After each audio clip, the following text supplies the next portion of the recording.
T'as l'impression de ne pas retenir tes cours, d'être trop long ou que les autres sont meilleurs que toi, alors t'es sur la bonne vidéo. T'as du mal à mémoriser car tu utilises mal ton cerveau. Tu laisses l'information entrer sans la diriger, ce qui fait qu'à terme, pendant les examens, tu perds la mémoire. T'as plus d'idées, tu n'écris rien d'intéressant et s'ensuit une mauvaise note. Donc dans cette vidéo, je vais te montrer comment utiliser Seek Mapping pour hacker ton cerveau et retenir beaucoup mieux.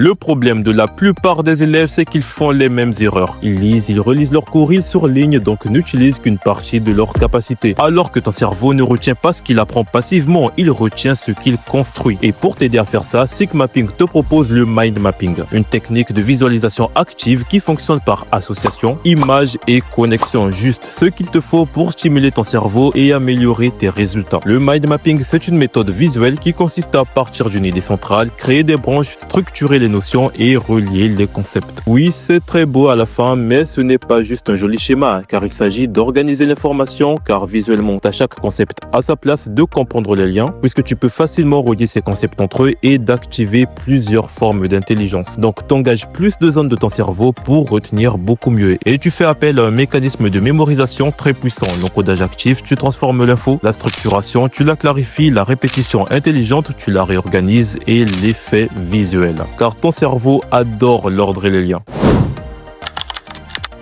Imagine, en maths, t'arrives pas à comprendre les suites numériques. Et ben, au lieu de relire ton cours alors que ça ne sert à rien, tu peux prendre une feuille, tu mets le chapitre au centre, tu fais des branches pour les grandes notions, tu identifies ce que tu ne comprends pas et tu complètes activement. Et ça va te permettre de comprendre précisément ce qui t'empêche d'avancer et le surmonter. Maintenant, ne fais pas l'erreur classique. Ne regarde pas cette vidéo pour ensuite ne rien faire. Commence petit, prends un chapitre cette semaine, que ce soit en histoire, en SES, en SVT ou peu importe, et fais une carte mentale simple, même imparfaite. Si tu veux un modèle prêt à utiliser, regarde les canevas disponibles sur le site et prends plaisir à mobiliser ton cerveau. Ou bien tu peux regarder cette vidéo qui va t'apprendre à transformer la correction de devoirs en une arme académique super puissante.